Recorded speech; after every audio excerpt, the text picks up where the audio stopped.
Hello বন্ধুগণ, আমি সাধনা সম্পূর্ণ নতুন একটা ঝাঁকানাকা রেসিপি নিয়ে চলে এলাম রান্নাঘরে। আজকে আমি তোমাদের সাথে মাছের ডিম আর মসুর ডাল দিয়ে সম্পূর্ণ ভিন্ন পদ্ধতিতে দারুণ টেস্টি একটা রেসিপি শেয়ার করব। মসুর ডাল আর মাছের ডিম দিয়ে যে এত টেস্টি একটা রেসিপি তৈরি হয়, ভিডিওটি প্রথম থেকেই শেষ পর্যন্ত না দেখলে তোমরা বিশ্বাসই করবে না। গরম গরম ভাতের সাথে খেতে জাস্ট দারুণ লাগে। তো রেসিপিটি প্রথম থেকেই শেষ পর্যন্ত দেখার অনুরোধ রইল। তো চলো দেখে নেওয়া যাক আজকের রেসিপি। তো বন্ধুগণ, রেসিপিটি বানাতে এখানে আমি নিয়েছি একদম টাটকা ফ্রেশ 400 গ্রাম রুই মাছের ডিম। তবে এতটা মাছের ডিম আমার লাগবে না, এখান থেকে 200 গ্রাম মাছের ডিম আমি তুলে রেখে দিলাম, আর বাকি 200 গ্রাম মাছের ডিম দিয়ে আজকে রেসিপিটা আমি বানাবো। তো রুই মাছের ডিমটাকে 3-4 বার খুব ভালো করে জল দিয়ে ধুয়ে নিয়ে জলটাকে খুব ভালো করে ঝরিয়ে নিতে হবে। তো তারপরে মাছের ডিমটাকে একটু ম্যারিনেট করে নেব।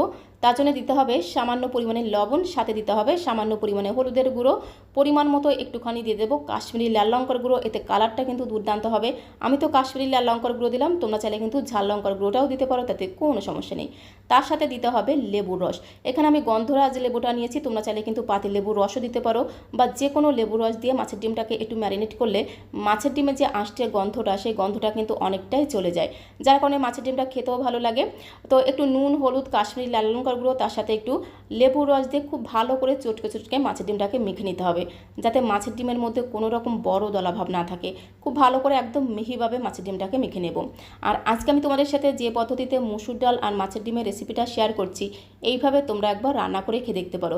গরম গরম ভাতের সাথে পুরোপুরি জমে যাবে। তো মাছের ডিমটাকে দেখো খুব সুন্দর করে মেখে নিয়েছি। তো এখন এই মাছের ডিমটাকে একটা সাইডে আমি রেখে দেবো। আর আজকে যেহেতু আমি মসুর ডাল দিয়ে মাছের ডিমের রেসিপি শেয়ার করছি, তাই মসুর ডাল তো অবশ্যই লাগবে। এখানে আমি 150 গ্রাম মসুর ডালকে একটা মিক্সিং বোলের মধ্যে ঢেলে দিলাম। আমি এখানে 150 গ্রাম মসুর ডাল নিয়েছি, তবে মসুর ডালের পরিমাণটা তোমরা আরও বাড়িয়ে অথবা কমিয়ে নিতে পারো, তাতে কোনো সমস্যা নেই। প্রথমে মসুর ডালটাকে 3-4 বার খুব ভালো করে এইভাবে হাত দিয়ে ঘষে ঘষে ধুয়ে নিতে হবে। যতক্ষণ না মসুর ডালের এই ঘোলাটে জলটা পুরোপুরি স্বচ্ছ বা ট্রান্সপারেন্ট হয়ে যাচ্ছে, ততক্ষণ অবধি মসুর ডালটাকে খুব ভালো করে জল দিয়ে ধুয়ে জলটাকে খুব ভালো করে ঝরিয়ে নিতে হবে। তো এখন আমি রান্নাটা করে নেবো। তার জন্য দেখো সরাসরি চলে আসলাম কড়াইয়ের কাছে। গ্যাসের ফ্লেমটা অন করে দিয়ে একটা কড়াইতে বেশ কিছুটা দিয়ে দিলাম জল। জলের মধ্যে ধুয়ে রাখা মসুর ডালটা দিয়ে দেবো। আর জলটা এমনভাবে দিতে হবে যাতে ডালটা খুব সুন্দরভাবে সেদ্ধ হয়ে যায়। সমস্ত মসুর ডালটাকে আমি কড়াইয়ের মধ্যে দিয়ে গ্যাসের ফ্লেমটা মিডিয়াম টু লোতে রেখে ডালটাকে প্রথমে ফুটতে দেবো। তো দেখো মসুর ডালটা খুব সুন্দরভাবে একদম টকবক করে ফুটতে শুরু করেছে। আর ডালটা যখনই এরকম টকবক করে ফুটতে শুরু করবে, দেখবে মসুর ডালের মধ্যে থেকে এরকম সাদা সাদা ফেনা বেরিয়ে আসবে। এই সাদা সাদা ফেনাটাকে কিন্তু অবশ্যই ফেলে দিতে হবে, কারণ মসুর ডালের মধ্যে যত রকমের নোংরা থাকে, সমস্ত নোংরাটা কিন্তু এই ফেনার মধ্যে দিয়ে বেরিয়ে আসে। তো অবশ্যই কিন্তু সাদা ফেনাটাকে ফেলে দিতে হবে, এতে মসুর ডালটা খেতেও কিন্তু দারুণ টেস্টি লাগবে। খুব ভালো করে একটু ঘোটানাটা করে মিশিয়ে নিয়ে মসুর ডালটাকে বেশ কিছু সময় ধরে একটু সেদ্ধ হতে দেবো। মসুর ডালটা ওদিকে সেদ্ধ হতে থাক। আর এখানে দেখো আমি নিয়েছি 3টে ছোটো বড়ো সাইজের পেঁয়াজ। পেঁয়াজের খোসাটাকে ছাড়িয়ে খুব সুন্দর করে জল দিয়ে ধুয়ে নিয়েছিলাম। সাথে নিয়েছি একটা মিডিয়াম সাইজের আলু। আলুর খোসাটাকেও ছাড়িয়ে খুব সুন্দর করে জল দিয়ে ধুয়ে নিয়েছিলাম। তো প্রথমে আমি আলুটাকে কেটে নেব। তো দেখো আলুটাকে মাঝখান থেকে প্রথমে একটু লম্বা লম্বি করে কেটে নিয়ে ঠিক এইভাবে একটু চৌকো চৌকো করে কেটে নেব। খুব বেশি একদম মোটা করে কাটবো না, আবার খুব বেশি পাতলা করে কাটবো না। আমি এখানে একটা আলু নিয়েছি, তবে আলুর পরিমাণটা তোমরা আরও বাড়িয়েও নিতে পারো, তাতে কোনো সমস্যা নেই। তো দেখো আলুটাকে ঠিক এইভাবে একদম চৌকো চৌকো পিস করে কেটে নিয়েছি। সাথে আমি পেঁয়াজগুলোকে একদম ঝিরিমিরি করে কুচি করে নেব। তো বন্ধুগণ, মাছের ডিমের অনেক রকম রেসিপি তোমরা খেয়েছো, বাট এই পদ্ধতিতে একবার মসুর ডাল দিয়ে মাছের ডিম রান্না করে খেয়ে দেখতে পারো। আজকে আমি তোমাদের সাথে সম্পূর্ণ ভিন্ন পদ্ধতিতে মসুর ডাল দিয়ে মাছের ডিমের রেসিপি শেয়ার করছি। দেখলেই বানাতে ইচ্ছে করবে, আর গরম গরম ভাতের সাথে খেতে কিন্তু দারুণ লাগে। তো দেখো আলুটাকে তো কেটে নিয়েছি, সাথে পেঁয়াজগুলোকে একদম ঝিরিমিরি করে কুচি করে নিলাম। আলুটাকে কাটার পরে অবশ্যই কিন্তু একবার একটু জল দিয়ে ধুয়ে নিতে হবে। তো এইভাবে একবার একটু জল পাল্টে ধুয়ে নেব, তারপরে জলটাকে খুব ভালো করে ঝরিয়ে নেব। পেঁয়াজ আলু খুব সুন্দর করে কেটে গুছিয়ে নিলাম।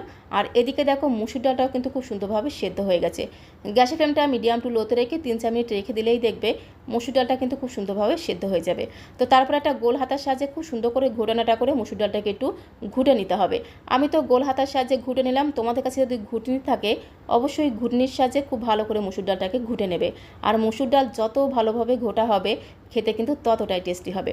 মসুর ডালটাকে খুব ভালো করে একটু ঘোটানাটা করে ঘুটে নেওয়ার পরে মসুর ডালের মধ্যে দিতে হবে স্বাদ মতো লবণ, পরিমাণ মতো দিতে হবে একটু হলুদের গুঁড়ো। একটু লবণ আর হলুদ গুঁড়ো দিয়ে খুব ভালো করে মিশিয়ে নেওয়ার পরে এর মধ্যে আমি অ্যাড করে দেবো একটু জল। তো বন্ধুগণ, ডাল যখন খুব সুন্দরভাবে সেদ্ধ হয়ে যায়, জলটা কিন্তু অনেকটাই শুকিয়ে যায়, যার কারণে ডালটাও কিন্তু অনেকটাই গাঢ় হয়ে যায়। তো সেই আন্দাজে এর মধ্যে আমি আরেকটুখানি জল অ্যাড করে দিলাম। আর ডিম দিয়ে মুসুর ডালের এই রেসিপিটা একটু গাঢ় গাঢ় হলে খেতে কিন্তু দারুণ লাগবে। তো পরিমাণ মতো একটু জল দিয়ে খুব ভালো করে ঘোটানাটা করে মিশিয়ে নেব। তারপরে ডালটাকে জাস্ট একবার একটু ফুটতে দেবো। ডালটা যখনই একবার একটু টকবক করে ফুটতে শুরু করবে, তখনই ডালটাকে একটা বোলের মধ্যে আমি ঢেলে নেব। তো দেখো, ডালটাকে একটা বোলের মধ্যে আমি ঢেলে নিলাম। তো এখন ডালটাকে একটু ধামাচাপা দিতে হবে, মানে ঢাকনাটা বন্ধ করে একটা সাইডে আমি রেখে দেবো। তো তারপরে আমি মাছের ডিমটাকে রেডি করে নেব। আর এদিকে দেখো, মাছের ডিমটাকে আমি সামান্য পরিমাণে নুন, হলুদ, একটু কাশ্মীরি লাল লঙ্কার গুঁড়ো, তার সাথে একটু লেবুর রস দিয়ে খুব ভালো করে মেখে রেখে দিয়েছিলাম। তো এখন এই মাছের ডিমের মধ্যে আমি 1 চামচের 3 ভাগের 1 ভাগ দিয়ে দিলাম জিরের গুঁড়ো, তার সাথে 1 চামচের 3 ভাগের 1 ভাগ দিয়ে দিলাম ধনিয়া গুঁড়ো, তার সাথে দিতে হবে একটু গরম মশলার গুঁড়ো। একটুখানি গরম মশলার গুঁড়ো দিলে মাছের ডিমের এই অমলেটটা খেতে কিন্তু দারুণ লাগবে। তার সাথে দিতে হবে পেঁয়াজ কুচি। আমি 3টে পেঁয়াজকে একদম চিরিমিরি করে কুচি করে রেখেছিলাম, সেখান থেকে একটার মতো পেঁয়াজ কুচি আমি মাছের ডিমের মধ্যে দিয়ে দিলাম। আর বাকি দুটো পেঁয়াজ কুচি রেখে দিলাম, পরে আমি রান্নার মধ্যে ব্যবহার করব। তার সাথে দিতে হবে ফ্রেশ ধনেপাতা কুচি। একটু ধনেপাতা কুচি দিলে মাছের ডিমের এই অমলেটটা খেতে আরও বেশি টেস্টি হবে। সমস্ত কিছুকে একসাথে খুব ভালো করে হাতের সাহায্যে মেখে নেব। তো বন্ধুগণ, তোমরা চাইলে কিন্তু এর মধ্যে একটু কাঁচা লঙ্কা কুচি করেও দিতে পারো, তাহলে অমলেটটা বেশি একটু ঝাল ঝাল খেতে হবে, খেতে কিন্তু দারুণ লাগবে। তবে আমি কিন্তু কোনো রকম লঙ্কার গুঁড়ো বা কাঁচা লঙ্কা কুচি অ্যাড করলাম না। তোমরা চাইলে কিন্তু একটু কাঁচা লঙ্কা কুচি করে দিতে পারো, তাতে খেতে কিন্তু দারুণ লাগবে। তো সমস্ত কিছুকে একসাথে খুব ভালো করে মাছের ডিমের সাথে একটু মাখা হয়ে গেলে এর মধ্যে সবশেষে যেটা দিতে হবে সেটা হচ্ছে বেসন। তো এখানে আমি প্রায় 3 চামচের মতো দিয়ে দিলাম একটু বেসন। বেসন কিন্তু খুব বেশি দেওয়া যাবে না, তাহলে অমলেটটা বেশি বেসন বেসন হয়ে যাবে। বেসনের পরিমাণটা একদমই অল্প করে দিতে হবে। একটু বেসন দিলে বাইন্ডিংটা খুব সুন্দর হয়, যার কারণে অমলেটটা কিন্তু তৈরি হয়ে যাওয়ার পরে একটু ভেঙে যাবে না, খুব সুন্দরভাবে কিন্তু অমলেটটা তৈরি হবে। তাই একদমই অল্প করে দিতে হবে বেসন। তো তারপর আমি অমলেটটা ভেজে নেব। তার জন্য দেখো, সরাসরি চলে আসলাম ওভেনের কাছে। গ্যাসের ফ্লেমটা অন করে দিয়ে একটা ননস্টিকের প্যানের মধ্যে জাস্ট 3 চামচের মতো একটু সাদা তেল আমি গরম হতে বসিয়ে দিয়েছিলাম। তেলটা যখন খুব ভালো মতো গরম হয়ে যাবে, প্যানটাকে ধরে খুব সুন্দর করে ঝাঁকানাকা করে গরম তেলটাকে প্যানের সারা গায়ে লাগিয়ে নিতে হবে। তারপরে ডিমের মিশ্রণটাকে এরকম একটা হাতার সাহায্যে খুব ভালো করে ছড়িয়ে দিতে হবে। অমলেট তৈরি করার সময় আমরা যেরকমভাবে ডিমটাকে ছড়িয়ে দিই, ঠিক সেভাবে কিন্তু এইভাবে ডিমটাকে ছড়িয়ে দিতে হবে। তো তারপরে একটু ধামাচাপা দিয়ে রাখতে হবে, মানে ঢাকনাটা বন্ধ করে গ্যাসের ফ্লেমটা মিডিয়াম টু লোতে রেখে 2-3 মিনিট এইভাবে রেখে দিলেই দেখবে অমলেটটা উপর থেকে পুরোপুরি শুকিয়ে যাবে, আর নিচের পিঠটাও কিন্তু খুব সুন্দরভাবে ভাজা হয়ে যাবে। গ্যাসের ফ্লেমটা কোনো মতেই কিন্তু বাড়ানো যাবে না। গ্যাসের ফ্লেমটা মিডিয়াম টু লোতে রেখে ধীরে ধীরে সময় নিয়ে অমলেটটাকে ভাজতে হবে। অমলেটের একটা পিঠি যখন ভাজা হয়ে যাবে তখন উল্টে দিতে হবে। খুন্তি দিয়ে উল্টাতে গেলে অমলেটটা মাঝখান দিয়ে ভেঙে যেতে পারে, তার জন্য এরকম একটা থালা অথবা প্লেটের মধ্যে উল্টে দিয়ে তারপরে অমলেটের বাকি পিঠটাকে ভেজে নিতে হবে। তো দেখো, এরকম একটা থালার মধ্যে উল্টে দিয়ে তারপরে বাকি পিঠটাকে ভেজে নেব। আর বাকি পিঠটাকে ভাজার সময় ঢাকা দেওয়ার কোনো প্রয়োজন নেই। গ্যাসের ফ্লেমটা মিডিয়াম টু লোতে রেখে জাস্ট 2 মিনিট একটু ভেজে নিলেই কিন্তু অমলেটটা এপিঠ ওপিঠ খুব সুন্দরভাবে ভাজা হয়ে যাবে। তো দেখো, খুব সুন্দরভাবে কিন্তু ডিমের অমলেটটাকে ভেজে নিয়েছি। এখন একটা থালাতে নামিয়ে খুব সুন্দর করে অমলেটটাকে আমি ঠান্ডা করে নেব। তো দেখো, ভীষণ হেলদি আর টেস্টি একটা মাছের ডিমের অমলেট কিন্তু একদমই রেডি হয়ে গেছে। মাছের ডিমের এই অমলেটটা খেতে কিন্তু দারুণ লাগে। তো মাছের ডিমের অমলেটটাকে এখন একটু হালকা করে ঠান্ডা করে নেব। তো মাছের ডিমের অমলেটটা ওইদিকে একটু ঠান্ডা হতে থাক, ততক্ষণে আমি একটু মশলা বেটে নেব। মশলাটা বাটার জন্য একটা মিক্সিং জার নিয়েছি, তার মধ্যে একটা লাল টুকটুকে মিডিয়াম সাইজের টমেটোকে ছোটো ছোটো করে কেটে দিয়ে দিলাম। তার সাথে 7-8 কোয়া দিয়ে দিলাম রসুন, আর এর সাথে দিতে হবে 1/2 ইঞ্চি থেকে একটু বেশি পরিমাণে আদা। তার সাথে আমি 4টে দিয়ে দিলাম কাঁচা লঙ্কা। তবে ঝালের পরিমাণটা তোমরা যে যেমন ঝাল খেতে পছন্দ করো সে অনুসারে এখানে কাঁচা লঙ্কাটা অ্যাড করে দেবে। সামান্য পরিমাণে জল দিয়ে মিক্সিং জারের ঢাকনাটা বন্ধ করে সমস্ত মশলার একটা মিহি পেস্ট আমি তৈরি করে নেব। মশলার একটা মিহি পেস্টে দেখো তৈরি করে নিলাম। তো মশলার এই পেস্টটাকে আমি মিক্সিং জারের মধ্যেই ঢাকা দিয়ে একটা সাইডে আমি রেখে দেবো। তো এখন আমি রান্নাটা করে নেব। তার জন্য দেখো, সরাসরি চলে আসলাম কড়াইয়ের কাছে। গ্যাসের ফ্লেমটা অন করে দিয়ে একটা কড়াই বসিয়ে দিয়েছি। কড়াইটা একটু গরম হয়ে গেলে 3 চামচ দিয়ে দিলাম রান্নার তেল। তেলটা একটু গরম হয়ে গেলে দিয়ে দিলাম 2টো শুকনো লঙ্কা ফোড়ন, তার সাথে দিয়ে দিলাম একটু গোটা জিরে ফোড়ন। এর সাথে 2টো ছোটো সাইজের তেজপাতাকে একদম তেনা তেনা করে ছিঁড়ে দিয়ে দেবো। তারপরে গ্যাসের ফ্লেমটা মিডিয়াম টু লোতে রেখে খুব সুন্দর করে ঘটনাটা করে ফোড়নটাকে একটু ভেজে নিতে হবে। যখন এই ফোড়ন থেকে খুব সুন্দর একটা ভাজা গ্রান বেরিয়ে এসেছে, তখন আমি এর মধ্যে দিয়ে দেবো পেঁয়াজ কুচি। 2টো মিডিয়াম সাইজের পেঁয়াজকে একদম ঝিরিমিরি করে কুচি করে রেখেছিলাম। তো ঝিরিমিরি পেঁয়াজ দুটোকে দিয়ে খুব ভালো করে নেড়েচেড়ে একদম লাল লাল করে ভেজে নেব। যতক্ষণ না এই পেঁয়াজের কাঁচা গন্ধটা চলে গিয়ে খুব সুন্দর একটা ভাজা গ্রান বেরিয়ে আসছে আর পেঁয়াজের গায়ে খুব সুন্দর একটা সোনালি রং ধরছে, ততক্ষণ অবধি পেঁয়াজটাকে একদম লাল লাল করে ভেজে নিতে হবে। পেঁয়াজটাকে দেখো একদম লাল লাল করে ভেজে নিয়েছি। তো এখন আমি এর মধ্যে মিক্সিং জারে বেটে রাখা মশলাটা দিয়ে দিলাম। তো মিক্সিং জারে বেটে রাখা মশলাটাকে দিয়ে খুব ভালো করে একটু ঘোটানাটা করে মিশিয়ে নেব। যাকে বলে এদিক ওদিক যেদিক সেদিক দিয়ে খুব ভালো করে ঘোটানাটা করে মিশিয়ে নিতে হবে। তো তারপরে এর মধ্যে আমি দিয়ে দেবো আলু।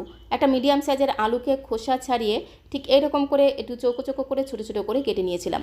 আলুগুলোকে দিয়ে খুব ভালো করে মশলার সাথে মেশানো হয়ে গেলে এর মধ্যে দিতে হবে স্বাদ মতো লবণ আর পরিমাণ মতো দিতে হবে একটু হলুদের গুঁড়ো। তারপরে আবার খুব ভালো করে একটু ঘুটনাটা করে মিশিয়ে নেব।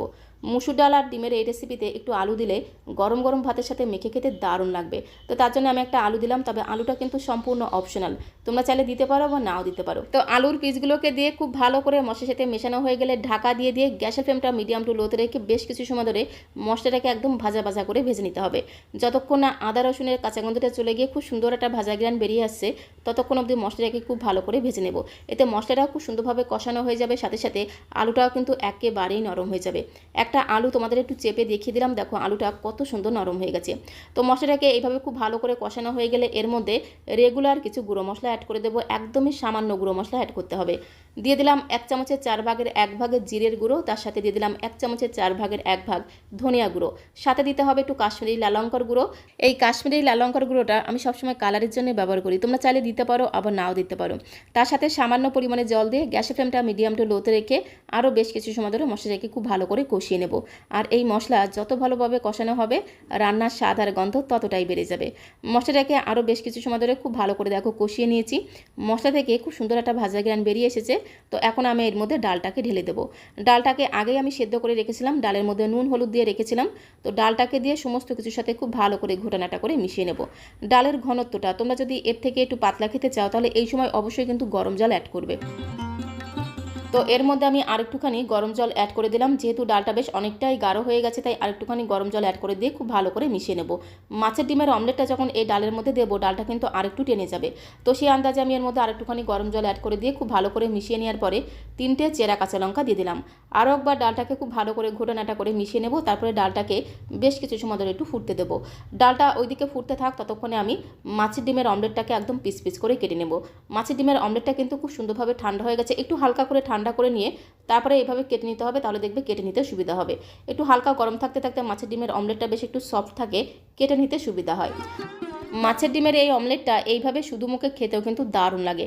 তো এখন আমি মাছের ডিমের অমলেটটাকে পিস পিস করে কেটে নেব। একটা ছুরির সাহায্যে অমলেটটাকে আমি বরফির আকারে শেপ দিয়ে কেটে নেব, তবে তোমরা তোমাদের পছন্দ মতো শেপ দিয়েও কেটে নিতে পারো, এমনকি চৌকো চৌকো শেপেও কেটে নিতে পারো, তাতে কোনো সমস্যা নেই। ঠিক এইভাবে দেখো বরফির আকারে শেপ দিয়ে কেটে নিলাম, দেখতে দেখো কত সুন্দর লাগছে আর খেতেও কিন্তু দারুণ লাগে। তো এখন এই অমলেটের পিসগুলোকে আমি সরাসরি ডালের মধ্যে দিয়ে দেবো। এদিকে ডালটাকে আমি বেশ কিছু সময় ধরে রান্না করে নিয়েছি, আর ডাল ফোড়ন দেওয়ার পরে যত বেশি সময় ধরে রান্না করা হয় ডালের স্বাদ আর গন্ধ ততটাই বেড়ে যায়। তো নামানোর আগে ডালের মধ্যে আমি মাছের ডিমের অমলেটের পিসগুলো দিয়ে খুব ভালো করে নেড়েচেড়ে মিশিয়ে নেব। তো অমলেটের পিসগুলোকে ডালের মধ্যে দিয়ে খুব ভালো করে একটু ঘোটানাটা করে মিশিয়ে নেব।